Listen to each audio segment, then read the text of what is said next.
Second.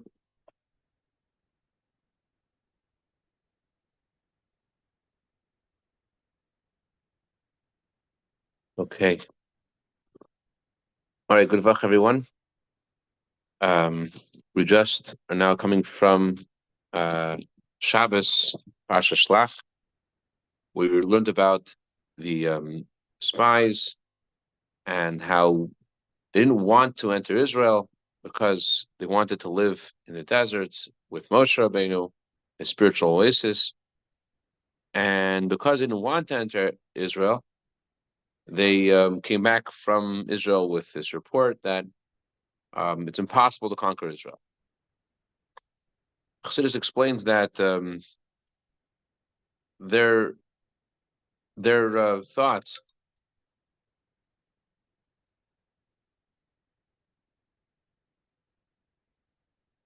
second.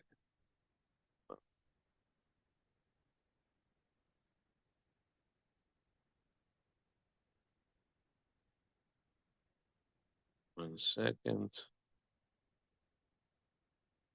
Yes, so the spies felt that it was impossible for the Jewish people to conquer Israel because there were these giants in the land, and they felt that Hashem is in charge of the supernatural when the area is like Egypt, where it has to be destroyed, and or it's like the desert, where things are going beyond nature. They felt in that kind of scenario, so Hashem does miracles. But when they would enter Israel, they knew that there's going to be a certain system where everyone's going to have a parcel of land and to plow and plant.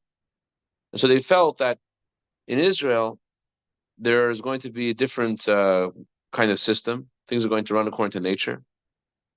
And once again, into Israel, since it's going to, Hashem wants things to run in a natural way. So the kind of miraculous behavior that they were seeing until then wouldn't continue. They thought it wouldn't continue because it's either or. Either it's natural or it's miraculous.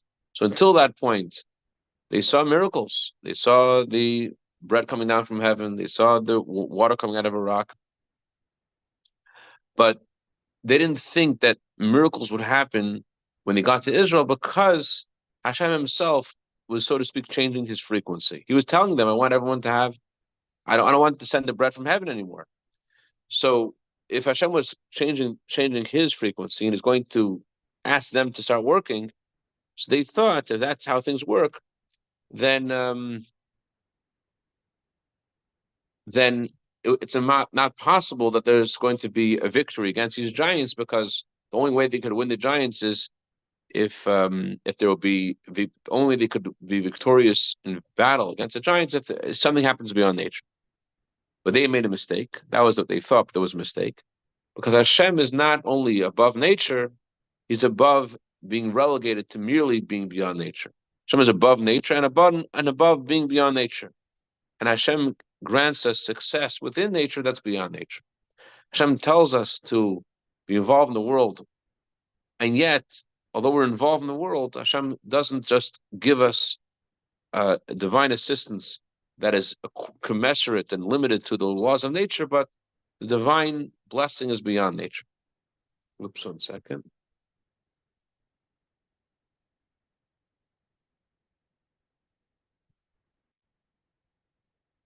Second. 1 minute. Let's see if we figure this out.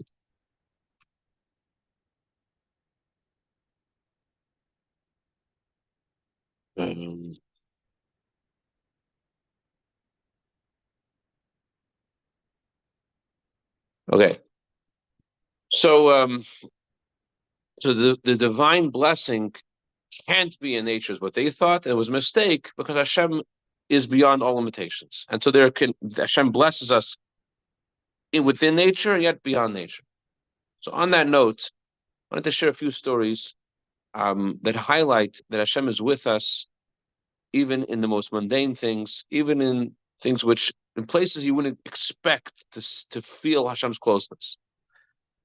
I want to share with you a few stories about the famous rabbi who just passed away this week, he was a legendary mentor to many, many people.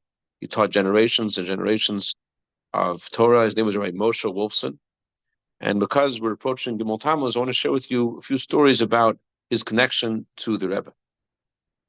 And in each of these stories, the Rebbe reads through his thoughts. Again, it highlights that although it's something which is, so personal and so mundane, and yet there's divine inspiration, and his thoughts were known to the Rebbe. So the first story is this: he was going together with one of his students to visit the Rebbe to get a blessing for on Sunday they would give out dollars. He wanted to go and get $1 with his student, and he told the student that he's going to tell the Rebbe that he's going to become a sandik. He's going to have the honor of carrying the baby at a bris on his lap. And he said to his student, I bet the Rebbe will tell me that being a sandik is a blessing to be wealthy. It's known that being a sandik is a blessing to be wealthy. And when the Rebbe tells this to me, he tells the student, I'm going to respond to the Rebbe, and I'm going to tell the Rebbe that I want to be wealthy, not with money, I want to be wealthy in knowledge. That's what he told his student, is that the Rebbe is going to tell him, and what he's going to tell the Rebbe. But instead, what actually happened was this. He told the Rebbe, he comes by $1, by the Rebbe gives him $1. He tells the Rebbe, I'm going to be a sandik at a bris. The Rebbe said, oh, a sandik, being a sandik is a school of Farashiris. It's a spiritual blessing for wealth, but not wealth in knowledge. That you already have. You should have Ashiris, but Pashas should be wealthy in the simple sense. Another occasion, Rabbi Wolfson was planning to go to Israel, and he wanted to get a blessing for the Rebbe before his trip. But he usually, when he went to Israel, he would go around and speak in various places. But in this particular trip, he decided he wants to be more low key. Doesn't want to give his classes, so just study himself.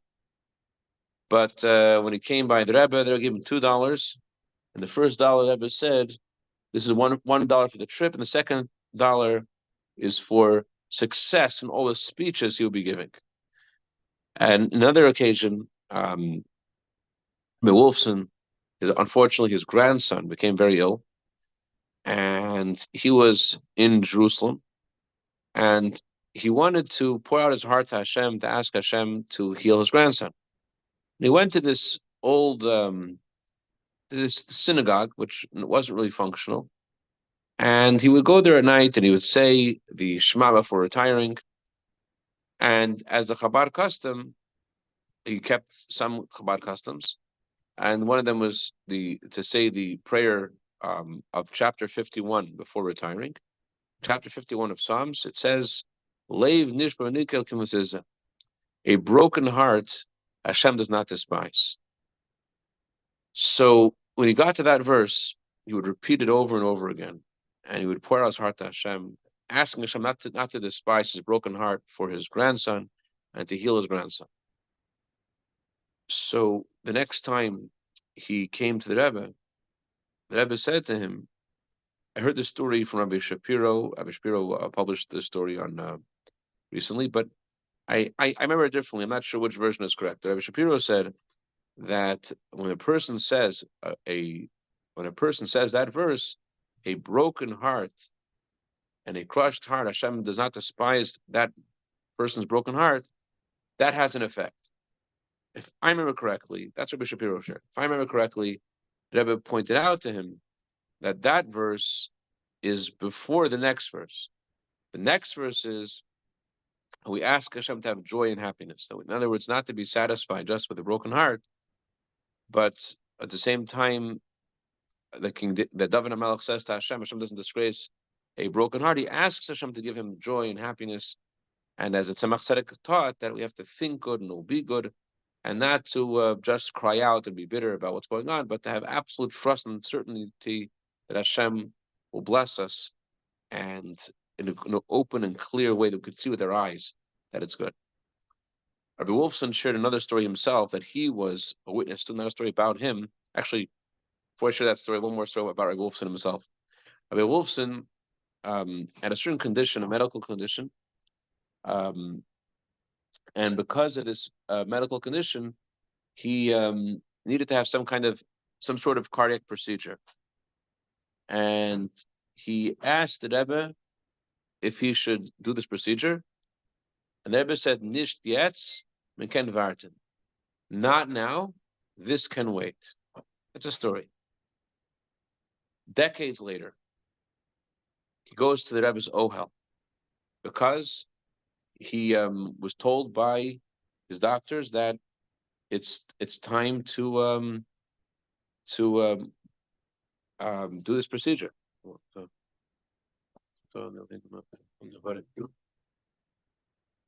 I messed up a part. When he had to do the procedure 20 years before, my wife said I messed it up. I'll start it over.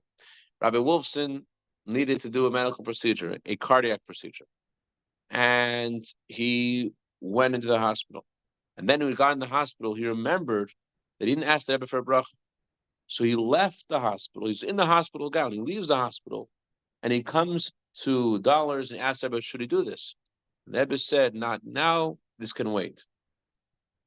So he went back to the hospital. He checked out of the hospital, and 20 years later, the same condition reappeared, and he went to the Ohel, and he asked Rebbe for bracha by the Ohel. When he comes out of the Ohel, by the Ohel, those who have been to Ohel are familiar that there's always a video of the Rebbe playing, and this video that was playing at the moment he comes out of the Ohel, he sees the video was the video of him going to the Rebbe 20 years before, where the Rebbe said, "Nicht yet, not now. This can wait. This can be delayed. It doesn't have to happen right now." Rabbi Wolfson shared the following story that he was witness to. He said that he had a friend, a certain Mr. Gross, who shared with him the following story. He said that he was walking the street and he saw a dollar on the floor. Picks up the dollar and he sees this dollar was written on the dollar that this dollar was given to me by the Lubavitcher Rebbe. Wow. But he puts the dollar in his pocket. He wasn't exactly a chassid, but he put it in his pocket and he went to a certain synagogue. Comes to the synagogue, and there is a gentleman who frequents the synagogue and he asks for charity. So he's thinking, oh, I don't have any charity to give him. Oh, I have this dollar. So he gives this man who's collecting charity, gives him the dollar. He says to him, just want you to know that this dollar is a special dollar. This dollar is a dollar from the Rebbe. And the man he gave the dollar to was blown away. Why? This man collecting charity had been to the Rebbe years before, and the Rebbe gave him a dollar. But that day, he went to the Rebbe's Ohel. This was a second visit to the Rebbe. He visited the Rebbe once in 770, and his second visit to the Rebbe was in the Ohel. When he went to the Ohel, he said a little brazenly, the last time I came here, you gave me a dollar. I want a dollar right now, too. And now he came back from the Ohel, and he went to the synagogue, and this gentleman says, here is a dollar from the Rebbe. The Rebbe sent him a dollar. So this is a few stories about Rebbe Wolfson, who enjoyed this very close connection with the Rebbe. And each of these stories, you see how the Rebbe connected with him in his service of Hashem and in his thoughts.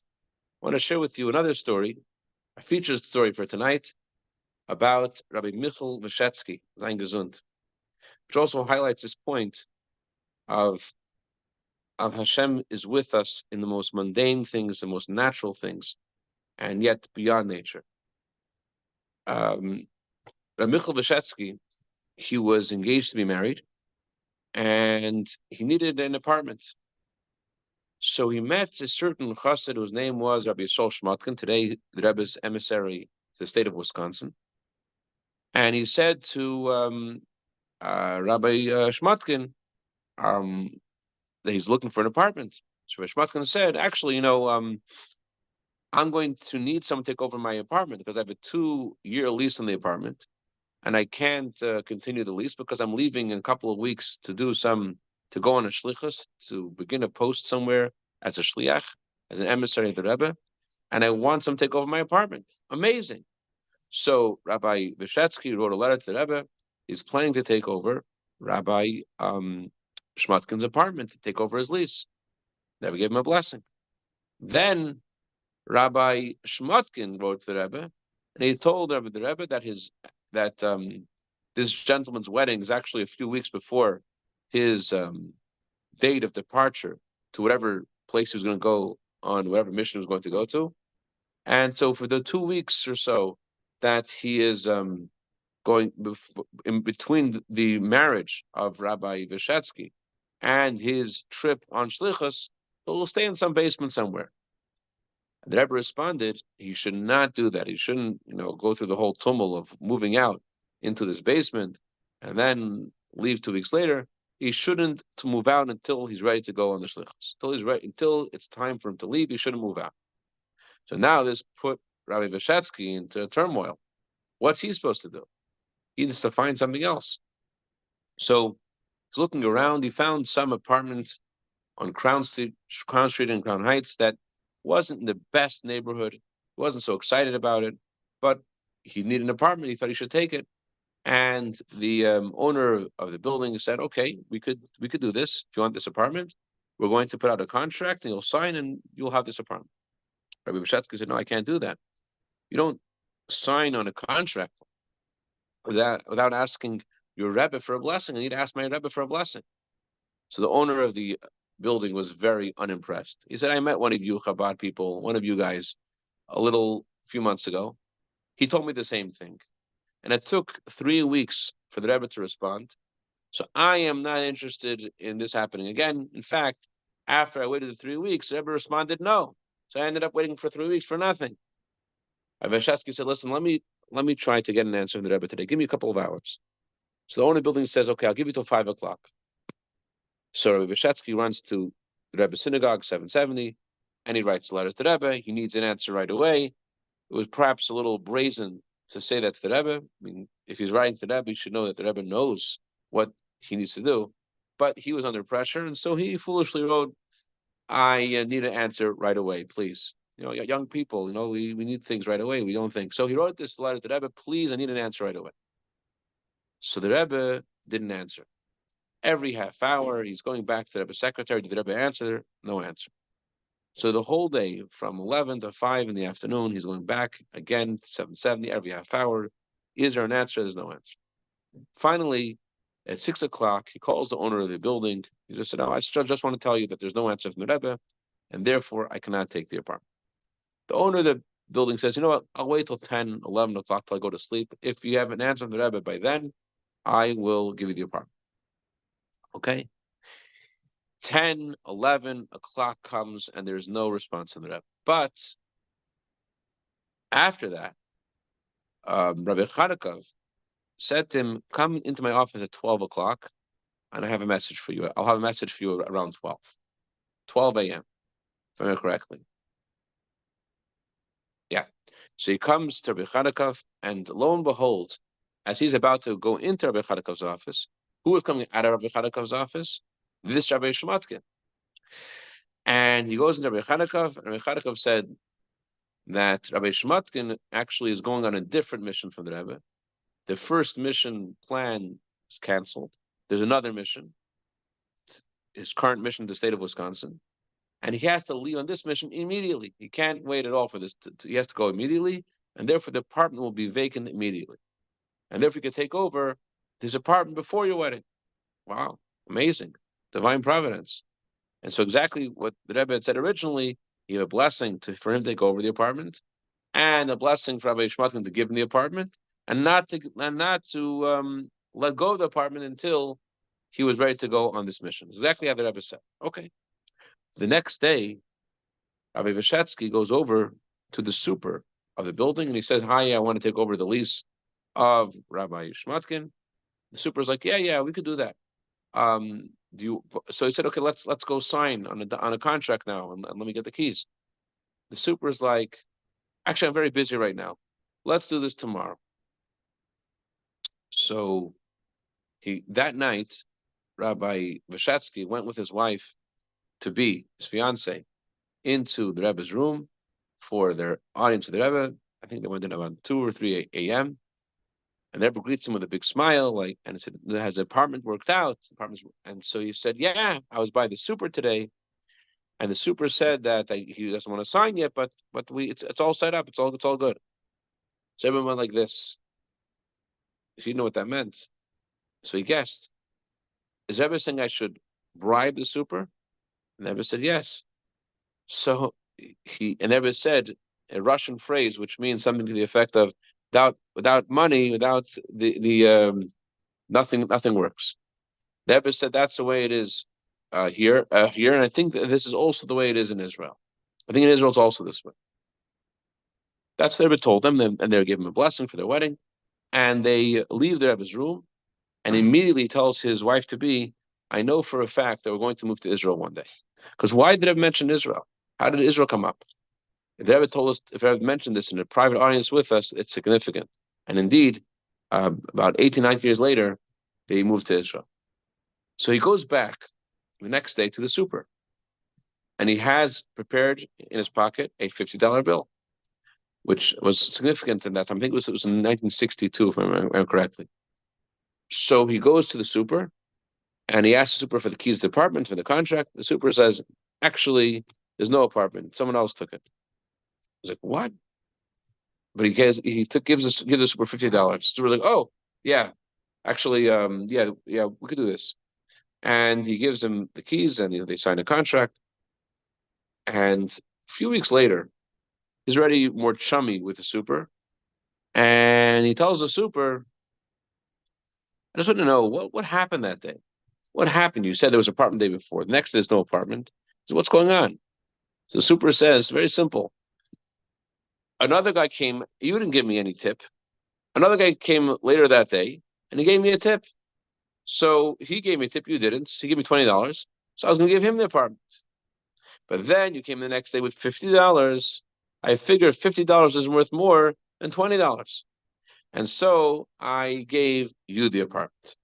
So exactly with divine inspiration, the Rebbe gave him advice about what to do with his non-Jewish super and getting into an apartment and how to bribe. It just highlights this point about the spies, that Hashem helps us within nature, and yet the help is beyond nature. I'm share one more story, maybe two. L'chaim, l'chaim.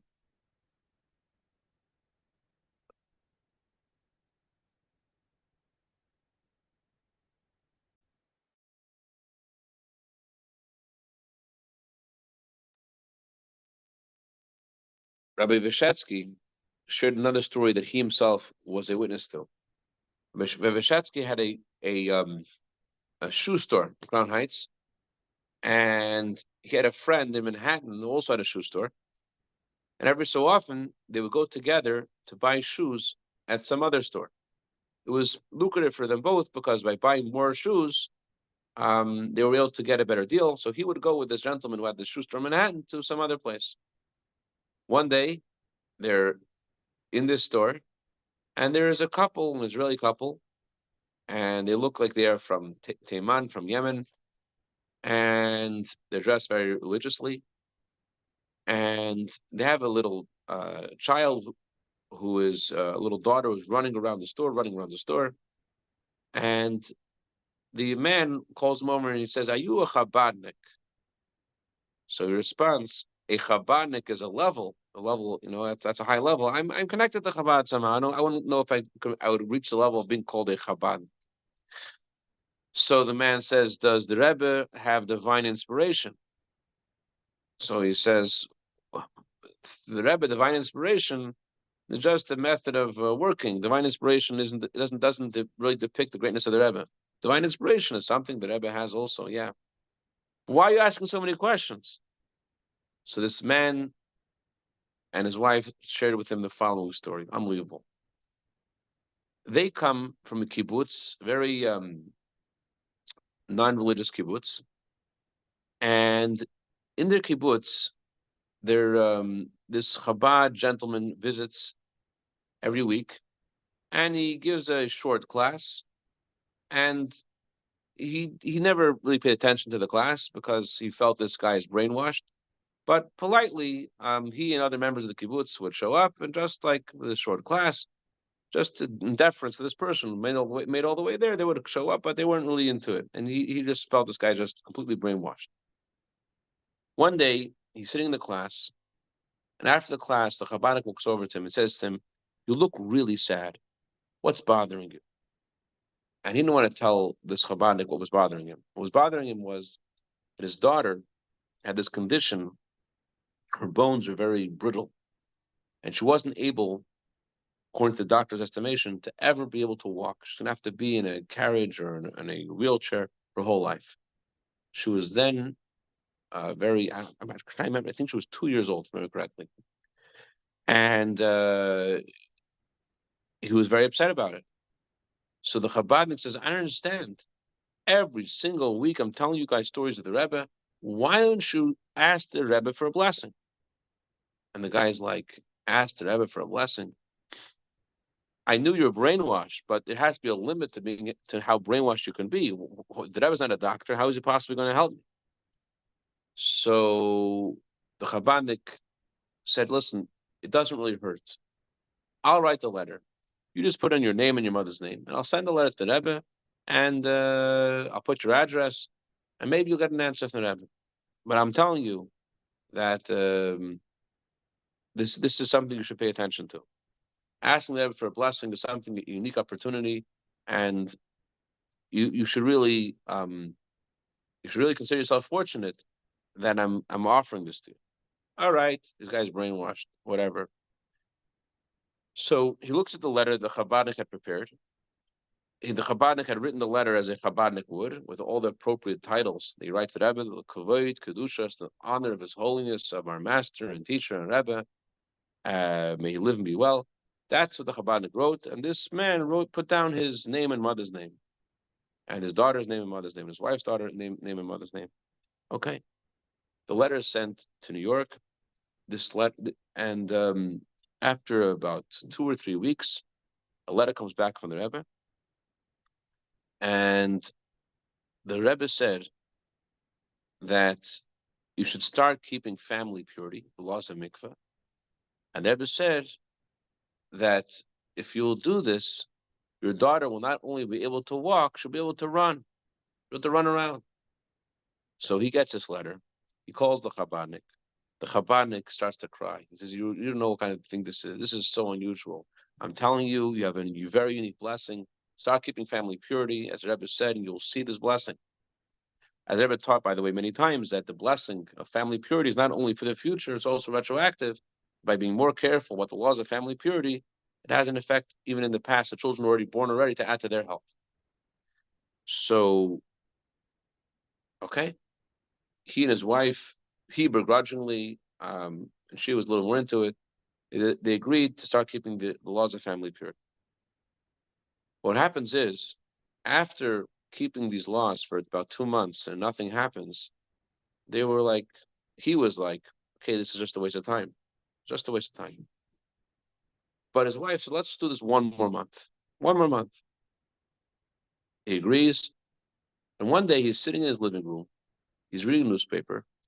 And he hears a big thump. And he gets up, he runs over, and he sees his wife had fainted. She literally fainted. So he tries to revive her. And he asks her what happened. And she points. Their daughter had gone out of her carriage, and she was standing up, holding onto the carriage. She couldn't believe it. And he said, I don't know how I didn't faint. It's unbelievable. The doctor said this is impossible. And this is what she's doing. So they went the next day to visit the doctor, and the doctor sees the child, and the child's on her feet. The doctor couldn't believe it. Who did you go to? What kind of specialist did you go to? And they responded, they didn't go to any specialist, but they did go to a specialist. They got a very special bracha, and that's how their Baruch Hashem, their daughter was able to walk. I'll share with you one more story.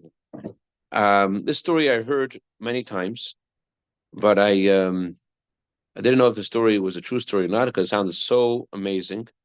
But just this past Friday, I heard this story again from Rabbi Tachtel.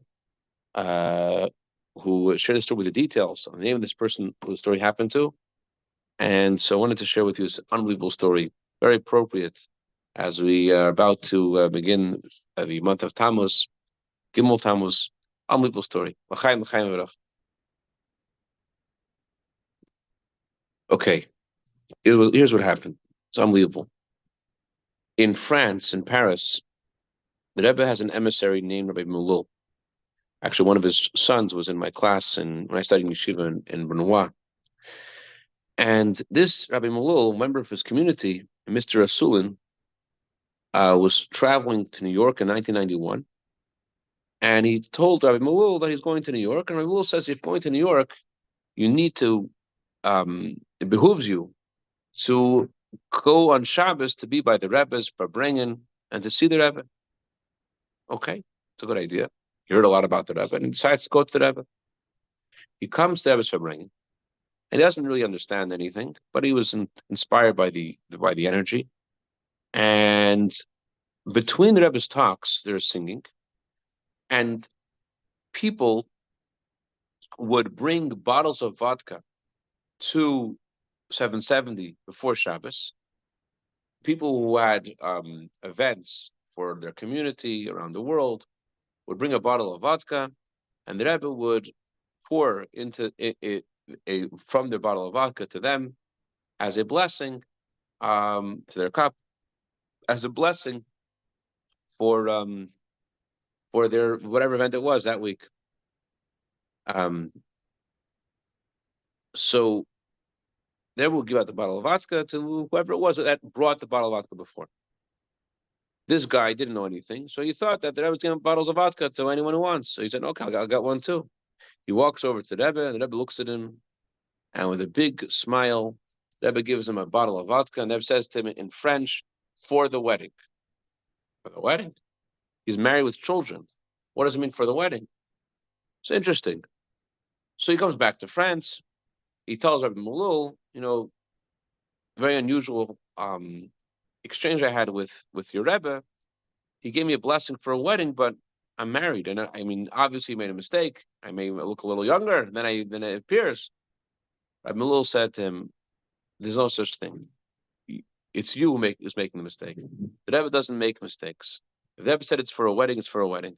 Hold on to this bottle of vodka." Okay? He puts the bottle of vodka in some cabinet in his home, and he forgets about it. I mean, he thinks about it from time to time, but doesn't do anything with it. But one day he says to himself, "The Rebbe gave us this bottle of vodka. It's special." It's years and years later, after Gimel Tammuz, and he's thinking, "What do I do with this bottle?" And he decides, you know what I'm going to do? I'm going to make a party. I'm going to invite some friends, and we'll distribute the Rebbe's vodka. It's a special blessing. After all, it's a bottle of vodka from the Rebbe. That's what he does, and his wife is excited about it, and they invite their friends to their home. But right before the event, his wife is not feeling so well. So instead of making the event at home, she doesn't have the strength to prepare the whole event. They changed the venue to be in the synagogue, and they got it catered instead. So they're in the social hall of a nearby synagogue there in Paris, and they're having this party, and it's nice. Their friends are talking about the Rebbe and the Rebbe's blessings. And in walks the rabbi of the synagogue, and the rabbi says, "Hi guys, just wanted to ask if some of you could do me a favor for a few minutes. There is a bride and groom in the next room in the sanctuary, and I need a few people for a minyan to have 10 men to make the wedding so I can officiate the wedding ceremony." No problem. So Mr. Asun goes into the next room with a couple of guys, but they see the rabbi doesn't just need a few guys; he needs 10 guys. He needs 8 guys, because the only people there are the groom and the rabbi. There's nobody at the wedding. It's an empty wedding. It's just the bride and the groom, nobody else. So she's shocked. What is this? And either way, after the ceremony is over, he inquires where they're going to celebrate. They don't have any special plans. He says, "I have a special plan for you.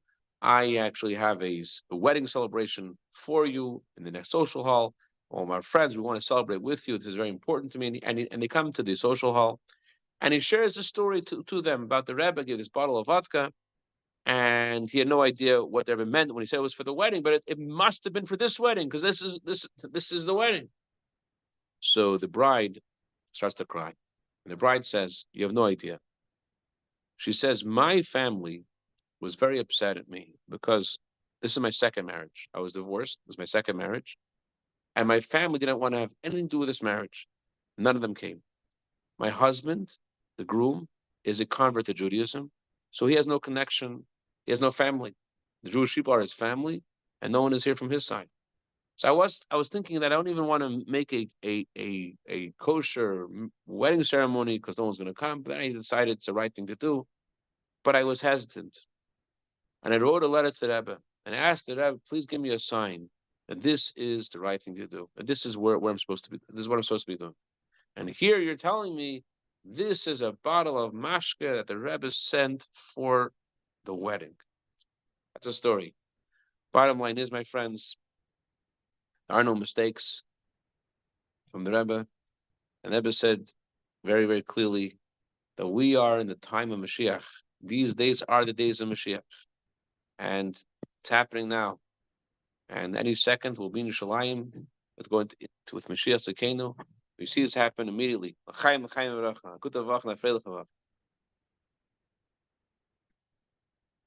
And you too. Chaim, thank you. L'chaim, Bucha. Hey, Chaim, Guten Chof Daled 7. Oh, I should mention that today's Motzei Chav Gimel 7, and Chav Gimel 7 is a special day. I forgot to mention. Very important. Thank you for reminding me, David. The 23rd of Sivan is the day when Mordechai was empowered by Achashverosh to make any decree he wanted. Any decree Mordechai wanted, he could make any decree he wanted. It was the 23rd of Sivan that Mordechai was in Achashverosh, so whatever Mordechai tells the scribes to a decree, that should be the decree. In a similar way, the Rebbe said that Hashem empowers every Jew on this day that we could tell the scribes of the King of all kings. We could dictate what we ask of Hashem today. So this is the day. L'chaim should be Bon Chaim Zen Revichi, Kul Revichi for every and all Yidden Klal Yisrael. And we should see the freedom of all the hostages. We should see the victory of our soldiers. We should see the coming of Mashiach Tzidkeinu immediately, mamish. Take me.